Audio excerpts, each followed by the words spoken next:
How strange is it when I a few minutes ago looked at some youngsters participating in tonight's activities, when I realized that I was at their age, when I was torn away from my family, from my father, my mother, my 7-year-old little sister Ada, all of whom were gassed a year or two later and swallowed by the monster of Auschwitz, the royal capital of Nazi cruelty.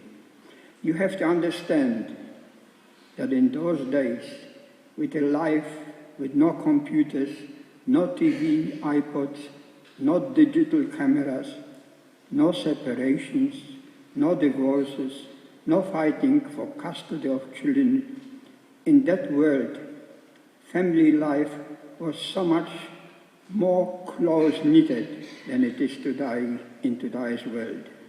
So when I used that term that I was torn away, I really mean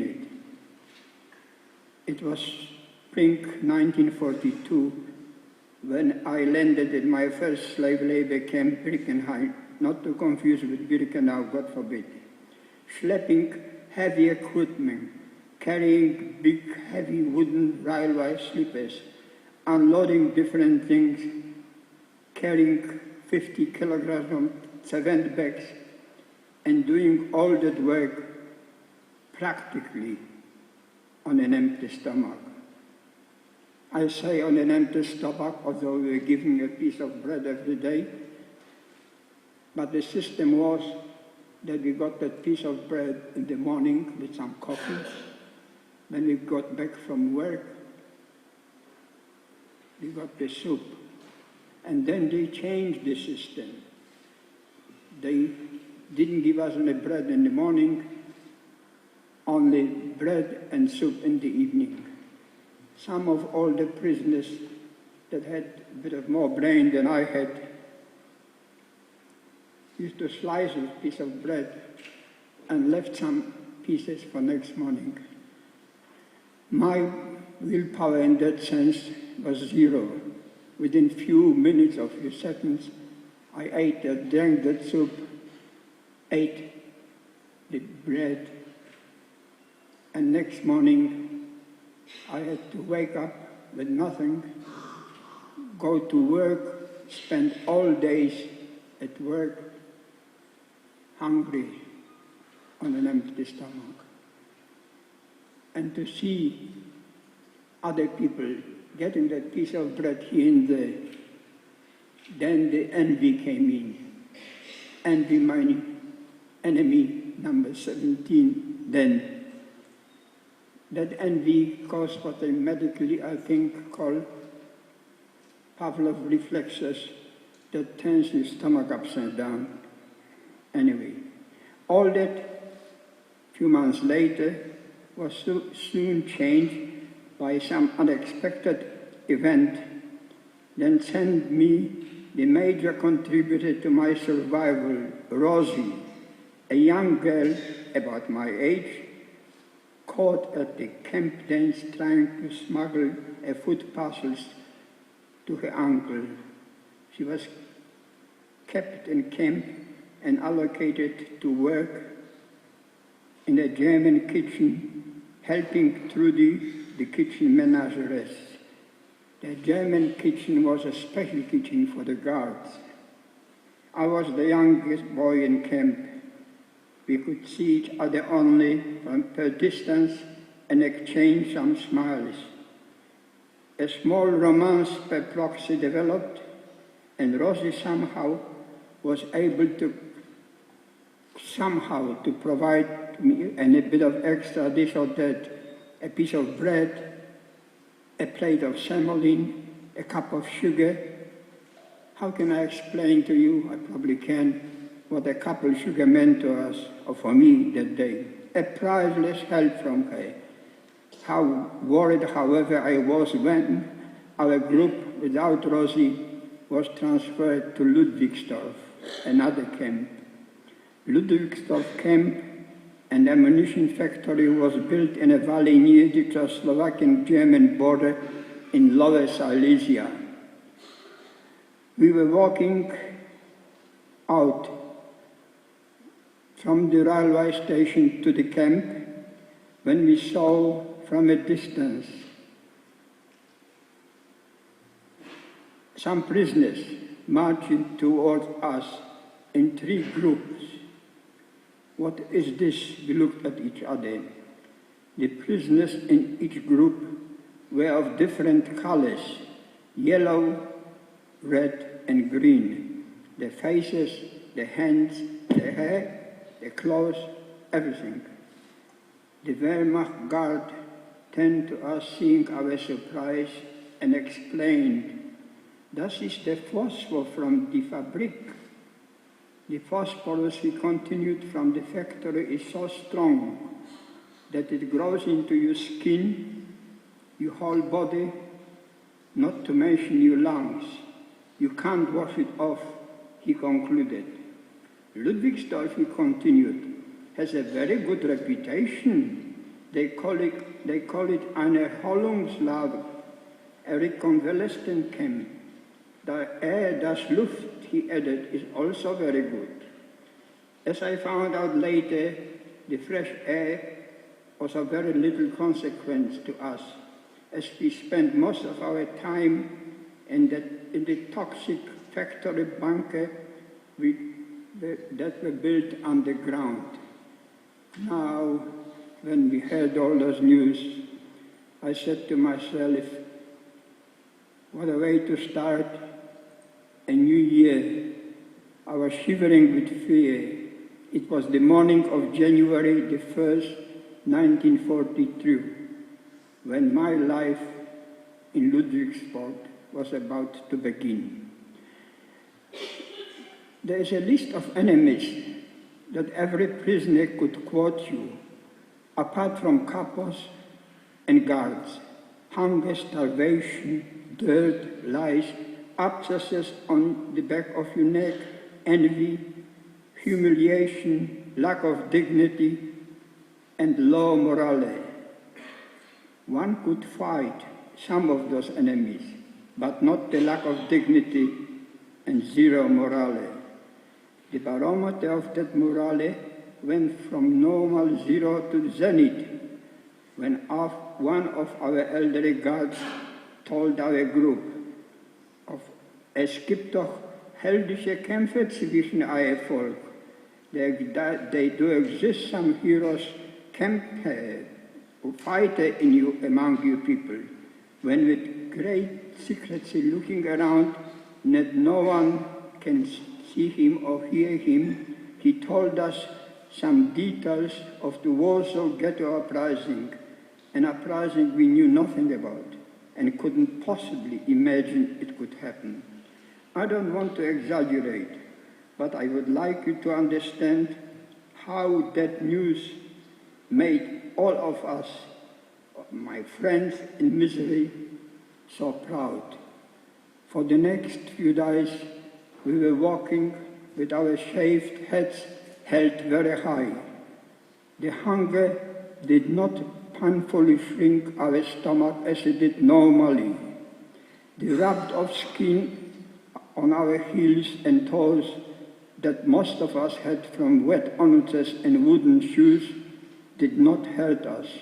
So my friends, you can see that the Warsaw Ghetto uprising represented such an uplifting pride and admiration among our prisoners. Admiration for those youngsters who, against possible odds, fought for the honor of those who perished and those who might have survived. It was then came the Black Sunday, July 1943. It was old Pilze who ran into our barrack that Sunday morning screaming almost hysterical, Jeden, Jeden, der Hauben ist gekommen. Jews, Jews, the cataclysm has arrived. They are all gone. Środula, Sosnowiec ghetto, was yesterday closed, liquidated, and its inhabitants transferred to Auschwitz. The horrible truth was so simple. No maybe this, no maybe that. they all gone. Iskadash, my Rabu, Kleine Silve, as we called the cantor of Dombrava, started the Kaddish, the prayer for the dead. His crying voice went to us like a dentist drill touching a sore nerve. The whole truth swept the Lage with the devastating force of a bushfire going through a dry forest, leaving in many of us burnt out hopes for the future and little will to live. Not many survivors, one of the guards mentioned to us that next morning. There were not many young people. Most of them were alte Menschen und kleine Kinder. That was how I heard about the liquidation of Shrudula Ghetto in my hometown Sosnowiec, bringing me the tragic news of the murder of my mom, my dad, and my little sister Ada. The time spent in Ludwigsdorf brought me some novelty when I saw the first group of French Jews arriving to our camp, mostly young, from France, of course, from Belgium and other countries. However, most of them were allocated to that hazardous work in the chemical section of Fabrik Ludwigsdorf, when phosphor infected the lungs and they become the green, yellow, and red victims dying en masse, tuberculosis. My work in the toxic bunker in Fabrik Ludwigsdorf lasted only a few weeks, after which I was put to work outside, fresh air, cleaning Fabrik toilets with help of a barrel wagon to which I transferred the toilet's contents to be emptied in a special sewage reservoir.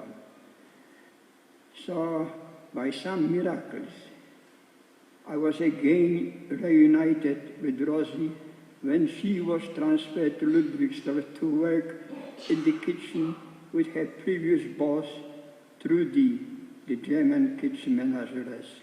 Later I was told that it was Rosie who organized for me to be transferred from that work in the toxic factory. The reunion with Rosie brought me so much help for more or less a year, and finished when I was transferred to KZ Reichenbach Sportschule, a concentration camp with cruel, sadistic couples, young volunteers from Estonia, Latvia, etc. We were building an autostrada, which is a highway, working in freezing winter, wearing next to nothing but light pajamas. It was really horrible.